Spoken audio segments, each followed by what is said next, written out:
मेघा कौशिक जी, गुरुग्राम से। राधे राधे श्री हरि। राधे राधे महाराज जी, आपके चरणों में कोटि कोटि प्रणाम। महाराज जी, जब कोई सांसारिक परेशानी या विपत्ति आती है, शुरू में सत्संग की कृपा से मन में आता है कि श्री जी है ना, संभाल लेंगी, और मन शांत भी हो जाता है। पर समस्या लंबे समय तक बनी रहती है या उसका प्रभाव बढ़ जाता है तो धीरे धीरे ध्यान ना चाहते हुए भी उसकी चिंता में जाने लग जाता है। ऐसी परिस्थिति में मन को चिंता से कैसे हटाएं? नाम हुई है सुई जो राम रची राखा, को करी तर्क बढ़ावई शाखा, अस कही जपन लगे हरि नामा। भगवान शंकर ने पहले प्रयास किया सती जी को समझाने का, और जब नहीं समझ पा रहे तो हुई है, छोड़ दिया। हुई है सुई जो राम रची राखा, को करी तर्क बढ़ावई शाखा, अस कही जपन लगे हरि नामा।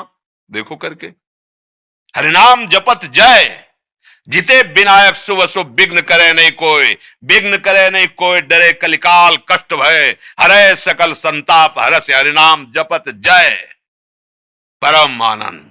अरे समझ नहीं पा रहे, समझ नहीं पा रहे। तुम समझती हो, तुम्हें कोई लंबे समय की विपत्ति है। पूरा जीवन अगर कांटे पे तौल के देखे तो एक ही शब्द निकलेगा, विपत्ति। अगर प्रभु का चिंतन छूट जाए ना, और ये चिंतन होने लगे मैं बीमार हूं ना, तो अभी आधा घंटा में चेहरा का अभी खींच लो फोटो, और आधा घंटा बाद खींच लेना है। अविनाशी का बच्चा, राम मरे तो मैं मरे, नहीं तो मरे मेरी बलाए। अविनाशी का बालका मरे न मारा जाए। वो ये केवल प्रवचन नहीं है, जीवन है, जीवन जीवन है। प्रवचन नहीं कि केवल भाषण दे रहे हैं, जीवन है। और ये इसलिए हम बता देते हैं अहंकार पुष्टता के लिए नहीं कि जैसे आपने कमाया है तो अब दे के जाओ, ऐसे नहीं जाना होगा। साधु महात्मा एकांत में अपने जीवन में जो कमाते हैं तो भिक्षा तो पाई संसार की, वस्त्र संसार से पहना है, तो अब दो संसार को शिक्षा, और फिर जहां से जाओ खाली है। आदेश है भगवान का, चलो मेरे नाम गुण कीर्तन का उपदेश करो, जितना तुम में हम सामर्थ्य दिए सबका मंगल करो, उद्धार करो, क्योंकि अन्न पाया है। गृहस्थ में पैदा हुए हो, गृहस्थ से ही पोषण हुआ है, गृहस्थ से ही अब भी ये सब गृहस्थों के द्वारा ही दिया हुआ है। हम भले कहें भगवान तो इस रूप में आके भगवान ही तो दे रहे ना, तो फिर भगवान ही इधर से बुलवा रहे, करो सेवा करो जन समुदाय की। तो ये मत समझो कि कोई विपत्ति, ये देखो खेलने वाले, युद्ध करने वाले अगर घाव की चिंता करें कि अगर कहीं खेले तो कहीं चोट न लग जाए, तो घर बैठो, आओ घर में, फिर वृंदावन धाम नित्य विहार में अपने शरीर को पूरा करो और प्रभु के घर बैठ जाओ। कोई खेल की, वही तो हम सिखा रहे हैं। अब खेलना भी चाहते हो, बड़ा मनोरंजन, और डरते भी हो कि चोट न लगे, तो ये खेल ऐसा नहीं, बिना चोट के नहीं निकलोगे। खेल है, पुत्र मेरा, पति मेरा, परिवार मेरा, तो कर्म किसके फिर भोगो। जो जीव जितने क्षण के लिए आए, जो विधान आपके कर्म के अनुसार जितना, कहीं धोखेबाजी नहीं, एक सेकंड का भी कहीं धोखा नहीं हो सकता। प्रभु सर्वज्ञ सर्वशक्तिमान, ठीक निर्णय करते हैं।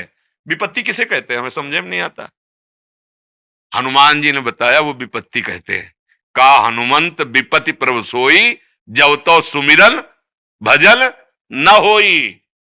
ये है, यही है, तभी परेशान हो, निरंतर ये है। तो ललकार विपत्ति को, क्या करेगी तू, शरीर नष्ट करवाएगी, क्या करेगी, ये तो नष्ट युगा, अजर अमर थोड़ी है। और मेरा स्वरूप नैनम छिंदन्ति शस्त्राणि, नैनम दाति पावका, न चैनम क्लेदयन्त्यापो, न शोष्यति मारुता। न आग में ताकत है, न किसी दिव्यास्त्र में ताकत है, क्योंकि अविनाशी स्वरूप है। लौटो, बाहर से लौटो, घर में सुरक्षित हो जाओगे। स्वरूप में आओ, भगवदानंद में आओ। काहे कोई सब चिंता इतनी फैलाए हो, नाम जप करो। भगवान को चिंता है, तुम्हें पैदा किया इस सृष्टि में, तो तुम हाथ हिला लेते हो, इसलिए तुम्हारे लिए रास्ता कि करो। अगर हिलाने लायक नहीं हो, हाथ पैर चलने लायक नहीं हो, तो भूखे नहीं मरने देगा। कितने ऐसे जीव सृष्टि में हैं। देखो, अजगर को अगर 1 कुंतल मांस चाहिए पचाने के लिए, तो भूखों मर नहीं पाएगा। हाँ, 2 4 10 दिन 15 दिन जितने तक जीवित, फिर कोई फंस जाएगा उसके सामने और उसे ले जाएगा, फिर 10 15 दिन के लिए। सबको, पूरी सृष्टि को देखो ना, जिसको जो चाहिए, जितना चाहिए आहार परिपक्व। आप जंगलों में देखो, आप अपने घर पशु पाल के उतना स्वस्थ नहीं रख सकते जितना भगवान के सहारे वो स्वस्थ है। रहीमन बहु भेषज करत, ब्याधि न छाड़त साथ, और खग मृग बसत अरोग बन, क्योंकि हरि अनाथ के नाथ। देखो ना, सुंदर सुंदर श्रृंगार किए हुए ऐसे पक्षी कि आप रंग भर नहीं सकते जैसे भगवान ने भरा, एकदम स्वस्थ भगवान के। भगवान सबको आभरण पोषण करते हैं, आपके भी परिवार का कर रहे हैं, वही कर रहे हैं, पर आपने कर्ता अपने को मान रखा है, इसलिए कर्म के अधीन होकर अब आपको दुख सुख भोगना पड़ रहा है।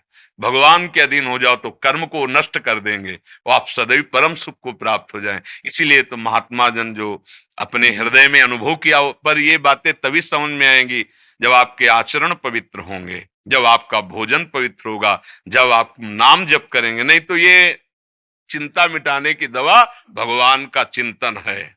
जब तक भगवान का चिंतन नहीं करोगे तब तक कहीं सुख शांति की प्राप्ति नहीं हो सकती। डरो मत यार, डरो मत, कोई चिंता तुम्हें नहीं सता सकती। भगवान को छोड़ दिया इसलिए परेशानी है। देखो ये विनाश इसका अब बार बार समझाते, ये संसार कसाई वाला है, इसका कसाई काल है, कोई नहीं बचेगा, सबको काटेगा वो। फंस गए हो, पक्की बात समझ लो। नहीं समझ में आ रहा? समझ में आ रहा कि नहीं आ रहा? जैसे पशु आदि कसाईवाड़े में पहुंच जाएं, वो चाहे खरीद के ले जाए, चाहे जबरदस्ती ले जाए, चाहे चुरा के ले जाए, तो चारा तो देगा ही। अगर 10 दिन बाद नंबर आना है तो चारा दे रहा है, तो इसका मत समझो वो प्यार कर रहा है। 10वें दिन उसका नंबर है कि ये सब इतना हटने के बाद उन ऐसे ही हम तुम है दूध दही खाओ, खूब फल फूल खाओ, चक्क शरीर बनाओ, और काल टाइम केवल देख रहा है। टाइम फिट हुआ, बोले चलती कार में आग लग गई, 5 लोग जल गए, किसी ने कहा काल ने मार दिया। बोले अचानक वो तो एक्सीडेंट हुआ, 20 लोग मर गए। अरे हम कुछ नहीं, अभी नहा धो के बैठे थे भोजन के लिए, क्या वो बोले दिल फेल हो गया। वो बख्शेगा नहीं किसी को नहीं। समय, काल माने समय होता है, तुम्हारा निर्धारित समय है और तुम काल रूपी कसाई वाड़े में पैक हो चुके हो। इसीलिए कहा जाता है कि भवकूप में गिर गए, बचा सकता है तो हरि बचा सकता है। तो क्या भजन करने वालों की मृत्यु नहीं होती क्या? बोले नहीं। कैसे? जीते जी शरीर राग रहित हो गए तो उनका शरीर ऐसे छूटता है जैसे विशाल हाथी के गले से रायबेल की माला। रायबेल एक सुगंधित नहीं होता फूल इतना, अब रायबेल की छोटी सी माला गले में पड़े, टूट के गिर जाए, हाथी को पता चलेगा क्या? तो जन्मत मरत दुषा दुख होई, वो भक्त को नहीं पता चलता। वो भगवान की लीला में वैसे ही डूबा रहता है। कब शरीर छूटा? जैसे स्वप्न, शरीर छूट गया और दिव्य रूप में भगवान के पास। इसीलिए एक उपाय है, हरिशरणम, भगवान का भजन। नहीं तो यहां कोई चिंता रहित हो तो मैं बता दो, कोई चिंता रहित हो, सबको नाना प्रकार तुम्हारे हिसाब से। एक आदमी सोचता है अगर 1 लाख रुपया मिल जाए ना काम चल जाएगा। एक आदमी सोचता है 1 लाख से क्या होगा, 1 करोड़ चाहिए। एक आदमी सोचता है 1,000 करोड़ मिले तब कोई बात बनेगी, और एक है कि 1,000 करोड़ में भी तृप्त नहीं है। अब देखो ना आंख उठा के, तृप्ति है कहां? संतोष रूपी धन में। यथा लाभ संतोष सदा, काहू मेरे नाथ जैसे आप, राधा राधा राधा राधा। कौन सी विपत्ति है? हमारी मानी हुई सारी विपत्तियां हैं। कौन सी विपत्ति? हमें बताओ कि ये विपत्ति है। हमने किसी, देखो अभी तो समझ में नहीं आता, मुर्गा पकड़ा तुमने, टांग तोड़ दी, और जब तुम्हारी टांग तोड़ेगा काल, जब तुम्हारी टांग तोड़ेगा ना तब आप कहो गाली दोगे। उस समय तुम्हें याद नहीं आ रहा था? वो बेचारा जबान निकाल रहा था, तुम गला, अब वो गला मरोड़ रहा है, तुम जबान निकालो। अवश्य में भोक्तव्यम कृतम कर्म शुभाशुभम। बड़ा आनंद आ रहा था 4 लोग मिलकर किसी पशु को भूंजने में। अब तुम्हें काल भूंजेगा, पैक गाड़ी, लॉक शीशा, ओ ऐसा कि उतरने का चांस ही नहीं। जिंदा जीवित भून, 5 बैठे 5 भून। बोले बड़ा यार कुछ समझ में नहीं आता। बेचारे बेचारे वो जानबूझ के खूब मौज मस्ती से भूंज रहे थे उसको, तो काल ने भी बड़ी मौज मस्ती में भूंज दिया। जा रहे कार में, एसी कार है, ठंडी एकदम मस्त, बातचीत करते हुए भूंज दिया। ले, कर्म तुम्हें छोड़ेगा नहीं। हमारी बातें समझ में आए या ना आए, कर्म तुम्हें बख्शेगा नहीं। एक उपाय है, भगवान तुम्हारे सारे कर्मों को नष्ट कर सकते हैं। जो गलतियां हुई, अब चेसु दुराचार, चाहे जितना बड़ा गलती हो गई हो, कोटि विप्र बदला गए जाहू, आए शरण तजो नहीं, करोड़ों अपराध बन गए हो ब्रह्म हत्या जैसे, तो भी भगवान माफ कर देते हैं। जैसे मुकदमे में हम हार गए, सही बात पकड़ी गई, जज ने हमें फांसी की सजा दे दी, तो एक उपाय केवल राष्ट्रपति क्षमा कर सकता है। नहीं, अब कोई उपाय नहीं, हम फंस गए काल के घेरे में। अब हमें कोई नहीं बचा, एकमात्र शरणागत वत्सल भगवान बचा सकते हैं। तो भगवान का भजन करो, जैसी भी परिस्थिति हो हमारे कर्मों के अनुसार आ रही, और जब चिंतन भगवान से होगा तो संभालते रहेंगे। बड़ी बड़ी विपत्तियां भक्तों की भगवान आगे आकर के स्वयं संभाले हैं। हमें डरना नहीं, खूब नाम जप करना है। ये मनुष्य जीवन डरने के लिए नहीं मिला, भयभीत होने